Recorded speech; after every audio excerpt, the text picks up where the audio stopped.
Assalamualaikum warahmatullahi wabarakatuh. Perkenalkan, nama saya Riko Namana Putra dengan NPM 22411150 dari kelas manajemen 22B. Di sini saya akan menjelaskan manajemen risiko lembaga pembiayaan. Manajemen risiko adalah aspek kunci dalam mengelola lembaga pembiayaan yang sehat dan berkelanjutan.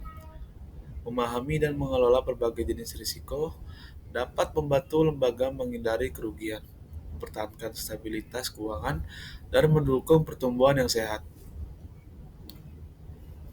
Selanjutnya, jenis-jenis risiko dalam lembaga pembiayaan. Risiko kredit, risiko kegagalan peminjaman untuk melunasi pinjaman dan bunga tepat waktu. Risiko pasar, risiko akibat fluktuasi nilai aset, suku bunga, dan nilai tukar. Ketiga, risiko operasional, risiko akibat kegagalan proses internal SDM atau sistem teknologi. Selanjutnya, identifikasi dan penilaian risiko. 1. Analisis historis. Mempelajari data dan catatan masa lalu untuk mengidentifikasi tren dan pola risiko. Kedua, riset pasar. Memantau perkembangan industri, tren ekonomi, dan perubahan regulasi. Ketiga, penilaian kualitatif. Mengumpulkan masukan dan pemangku kepentingan dan menilai potensi risiko. Keempat, penilaian kuantitatif. Menganalisis data numerik untuk mengukur probabilitas dan dampak risiko. Selanjutnya, strategi mitigasi risiko. Diversifikasi menyebarkan portofolio untuk mengurangi konsentrasi risiko pada satu area. Asuransi mengalihkan risiko tertentu kepada penyedia asuransi melalui polis perlindungan.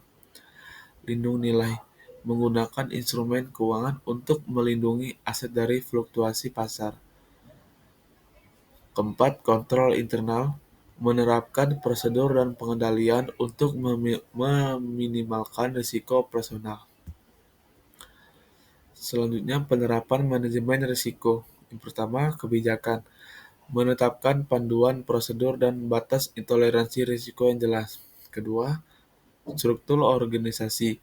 Membangun fungsi manajemen risiko yang independen dan terintegrasi. Ketiga, budaya sadar risiko. Menanamkan kesadaran akan risiko di seluruh organisasi. Selanjutnya, peran teknologi dalam manajemen risiko. Yang pertama, analitik data, mengumpulkan, mengelola, dan menganalisis data untuk mengidentifikasi tren risiko. Selanjutnya, otomasi. Mengotomasi proses pemantauan, pelaporan, dan eskalasi risiko. Ketiga, keamanan siber, melindungi sistem dan data dari ancaman keamanan yang dapat menimbulkan risiko. Keempat, komputasi awan, memanfaatkan infrastruktur cloud untuk meningkatkan efisiensi dan fleksibilitas. Selanjutnya, pengawasan dan pengendalian risiko. Yang pertama, pemantauan, mengawasi indikator risiko secara reguler untuk mendeteksi perubahan.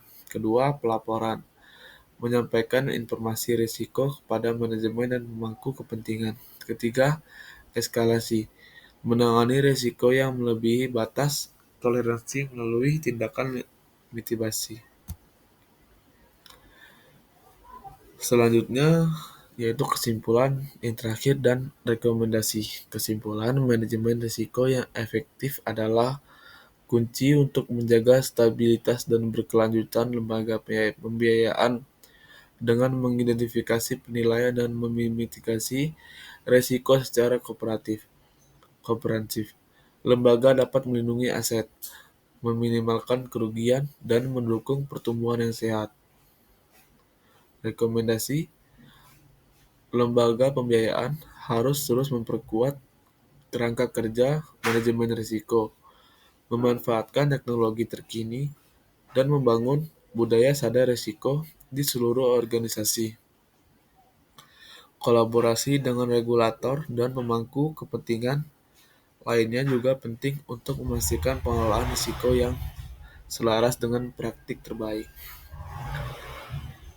Itu saja yang bisa saya sampaikan. Terima kasih. Wassalamualaikum warahmatullahi wabarakatuh.